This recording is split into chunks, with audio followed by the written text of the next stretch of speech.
نحنا سراويتنا هنز كنواجع نايوج دليل سلزلنا يكون ويتأجيبنا يكون كنفنقت سلزلنا يكون طفو سلزولنا ذلوي نكتحرد نكتأف نكتودم تستخاخل كي تصنحني أبز حلفت أكيوم أمي لمنا يوم كلهم تحبابيرهم تثبيت أدرارس معور عيني تقبرنا سلزلهم حدا وصاني وسن سنفل اللي بالهزبي بفسرون ناتي امنات جون تزارو زلخا زربا حق خوينو يسمعنا نمنتاي سلام فتواتن كبرات متخاتلتين كوعنا بسراويت بريف دحمد اخم لجنالنا حدشن تخونكم لايك سبسكرايب بمقار جمهور لمون كم تلمود حدشن تكسات نزعباتات ناباخم كنبلنا سنة مكتل انقع نلدة قرستس بسلام وصحنا بسلام انقع سلام تراخبنا خولي دلي لما عنتي هزبنا نسراويتنا زلوا فقري ناي هزبنا مختا ناي هزبنا اتي زوال حي ناي هزبنا دحننت نمرقاص كاب هزبي توصاصيو تعاطيقو اقدمي تسليفو هلونا هزب تግራይ نمرقاص واغا زخفل زلو ناي هزبنا وصيت زخونه سراويت فقرنا هنገልጽ አለና እና ዝደኸምኩሞ ዝጻዓርኩሞ ውጽኢት ይረክብ ውጽኢት የምጸለንኩ ደሰለኩም ክብል ስለዝደለኹ እየ ኩለን ጣብያታት አንጻር ሰራዊትና ከስለፋ ኩለን ጣብያታት ሰራዊትና ከሳድዳ ጽዒሮም እዮም ብዙሕ ሰሪሖም እዮም ኣብዚ ኸኣልዎውን ህዝብን ሰራዊትን ከጋጩ ብዙሕ መክሮም እዮም እዚ ግን ህዝብ መክትዎ እዩ ሰራዊትና ብዙሕ ጸገማት ከም ዘለዎ ይፍለጥ ትግራይ ድኻ ስለ ዝኾነ ጥራሕ ይኮነን ብኹይናት ሰንሰን ዝበለት ጀኖሳይድ ዝተፈጸመላ ኩለን መሰረተ ልምዓት ዝተቃጸላ ናይ መንግስቲ መሰረተ ልምዓት ጥራሕ ዘይኮናስ ናይ ህዝቢ መሰረተ ልምዓት ዘይኮናስ ኩሉ ትግራዋይ አጥሪዎ ዝነበረ ኩሉ ትግራዋይ ወጢንዎ ዝነበረ ሃፍቲ ኩሉ ወድሚ ተቃጺሉ ጀኖሳይድ ተፈጺሙ ወይ ንድሕሪት መሊሰምና እዮም ኣብዚ ድኽነት እዚ ኮይና ኢና ሕጂውን ህልውናና ንምርጋጽ ከም ህዝቢ ሓደ ኮይና ንቃለስ ዘለና ኣብዚ ድኽነት እዚ ኮይንካ ጠንካራ ሰራዊት ምህናጽ ኣብዚ ሽግር እዚ ኮይንካ ሓያል ሰራዊት ምህናጽ ከቢድ ግን ህዝቢ ዝኣምነሉ ናይ ህዝቢ ዕላማ ሒዙ ናይ ህዝቢ ህልውና ንምርጋጽ እቲ ዝበልሐ ጫፍ ኮይኑ ቅድሚት ተሰሊፉ ጸላእትና ዝምክት ሓይሊ ህዝቢ ጎን እንተኮይኑ ዘሎ ናይ ህዝቢ ዓቕሚ ኩሉ ህዝቢ ከዓ ንህልውንኡ ንምርጋጽ ስለዝጥቀመሉ ሰራዊት ምህናጽ ይከኣል እዩ ንሕና ሰራዊት ንሃንጽ ክንዋጋእ ናይ ድልየ ስለዘለና ይኮነን ወይ ጸጊብና ይኮነን ክነፍንግጥ ስለዝደለና ይኮነን ጥፍኡ ስለዝብልና ዘለወይ እዚ ዲስኩርና ይኮነ ፕሮፓጋንዳ ይኮነ ኣብ መሬት ዝግለጽ ሓቂ ዝበልዕ ዘጥፍእ ዘውድም ባርኖስ ዝኾነ ጸላእ ተፈጢሩ ኣብዛ ዓዲ ንተጋሩ ጥራሕ ይኮነን በብ መልክዕና ኣብዛ ሃገር ዘሎ ህዝቢ ከመይ ከጥፍኦም የባልዕም ከም ዘሎ ንሪኦ ንሰምዖ ሓቂ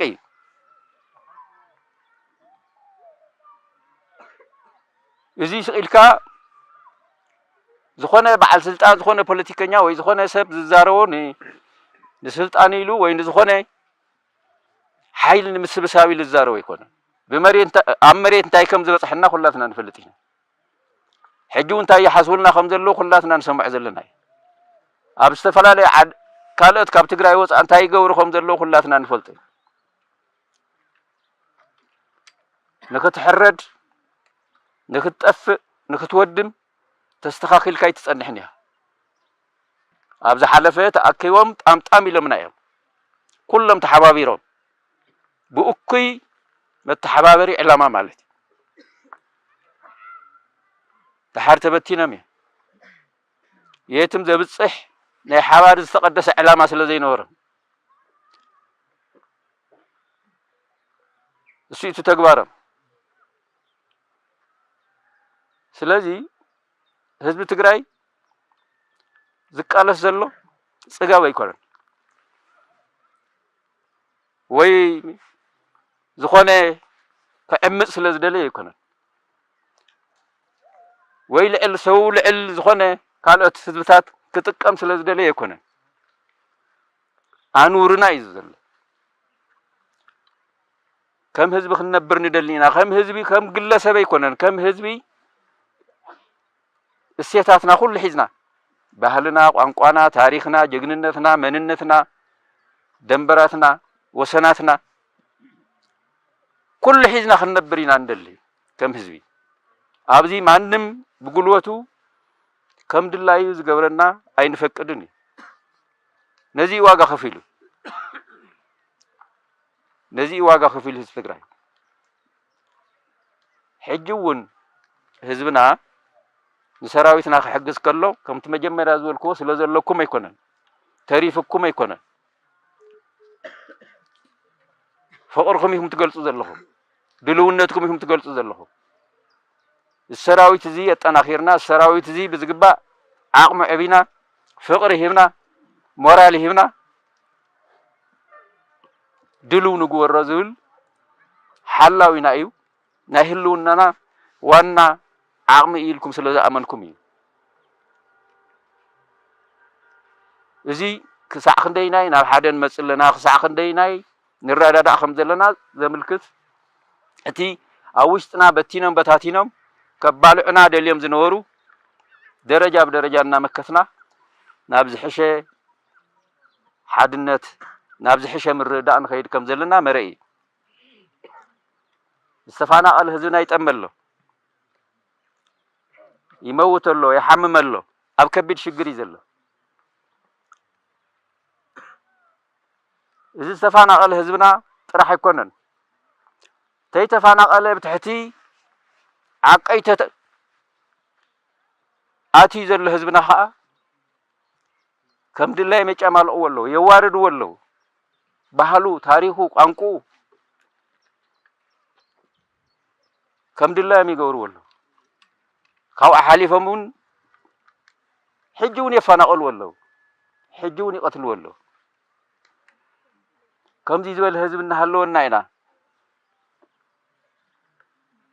زي تكبار زي تقوروا ذلهم زي خفتح لكم يخم سراويت اللي النايو تتأناخر اللو زي تقامات زي من تخفتحكم نسراويتكم كله زقبر نقر تقوروا ذلهم حناون قال كنا أتولكم يقبأ حزب تግራይ خافولي زبلو ዝኾኑ ውሕዳት እሊታት ኣይኮኑን ዘሽክርክርዎ ዝኾኑ ውሕዳት እሊታት መጽኦም ስልጣን ሒዞም ከም ድላይም ጻወቱ ህዝብ ኣይኮኑን መሰሉ ዝፈልጥ እዩ ክብሩ ዝፈልጥ እዩ ዝቃለስ እዩ ሓሳብ ዘለዎ እዩ ሕግን ስርዓትን ዝፈልጥ ህዝቢ ብሕግን ስርዓትን ክመሓደር ዝደሊ ህዝቢ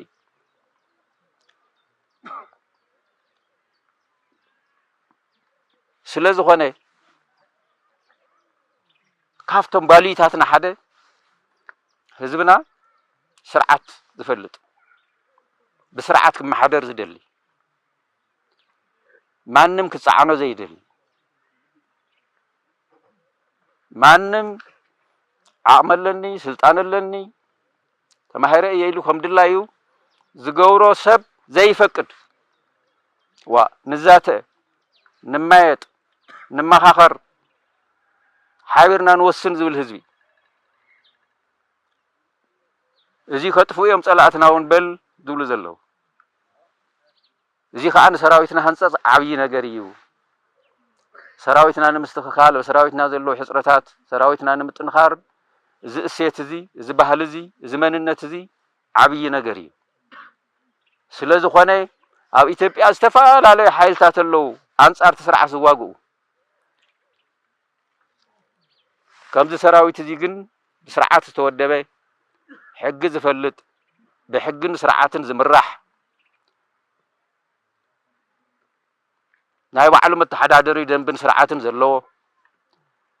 ካበይ ተበጊሰበይ ከም ዝበጽሕ ብደንብ ዝፈልጥ ብተዋረድ ናይ ባዕሉ ስርዓት ዘለዎ መራሕቲ ዘለዎ ግን ኣይኮነን ኣብ ኢትዮጵያ ጥራሕ ኣይኮነን ኣብ ገረባዊትና ዘለዎ ተፈላለዩ ፖለቲካዊ ሓይልታት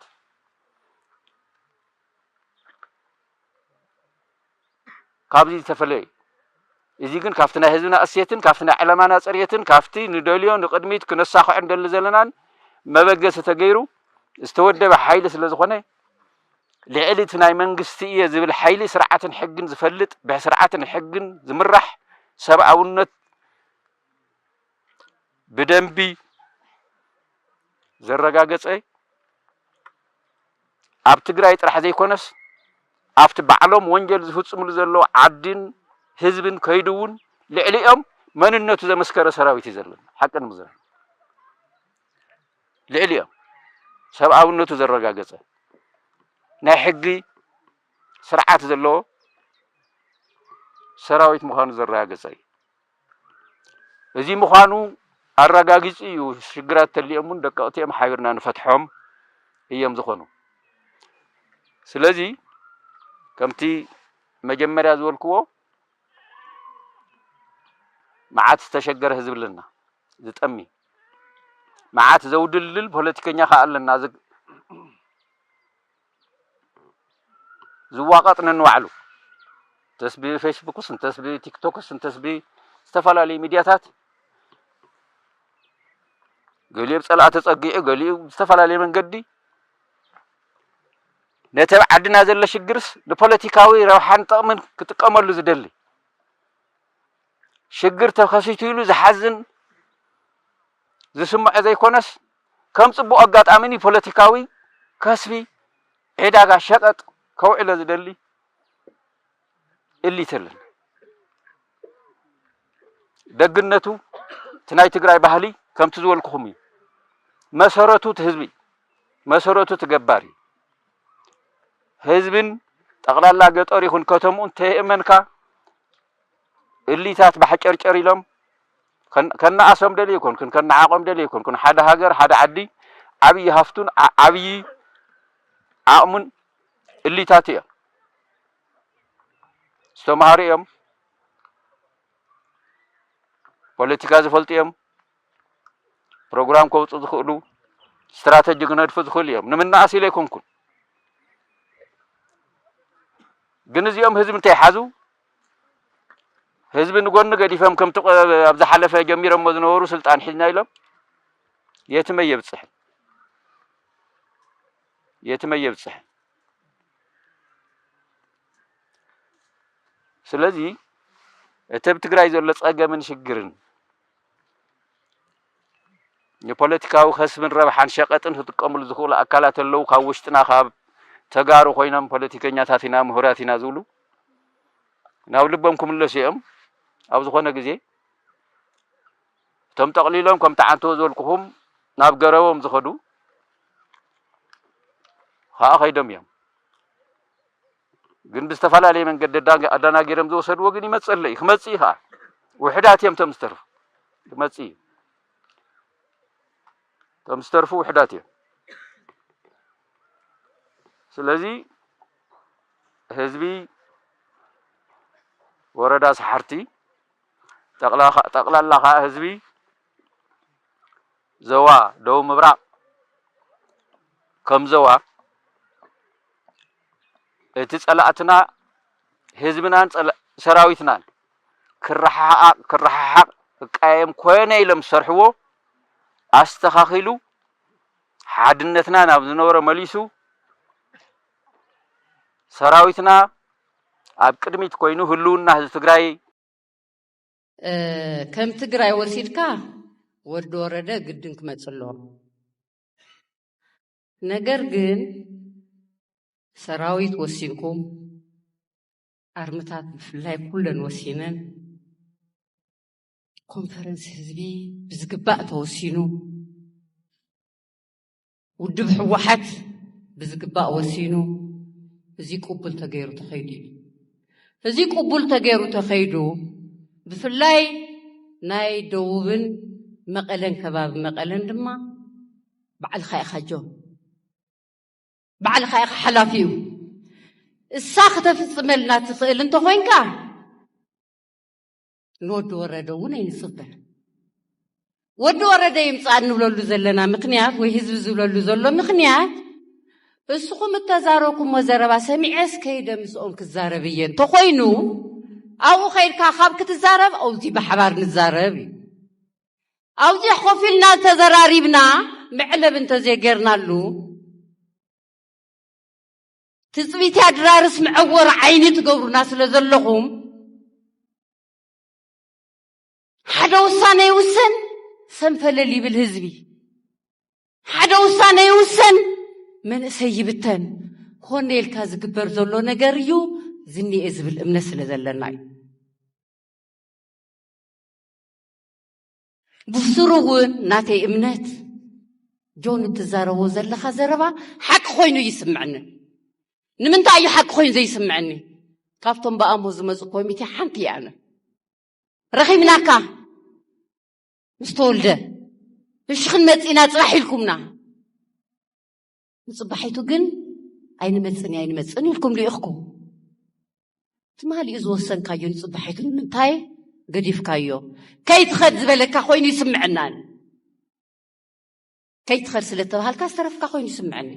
وي دما مملالس تغورو لكم ما كان شكر كاتو تكفور حز دما سميع خيط بقى سميع خيط كحزون كسميع خيط كيت تاي مالك لذي ناي مقلن زريان كفتح عيه عبي دي زلايان تلكنا كون كبر مقله عن من تاي كفاءاتي خمزلو ذي سراويت مراحزي بتخكل يردو الليلة اي عمن نمنتاي مقله كل الزواتات بزخفاء خنتات الله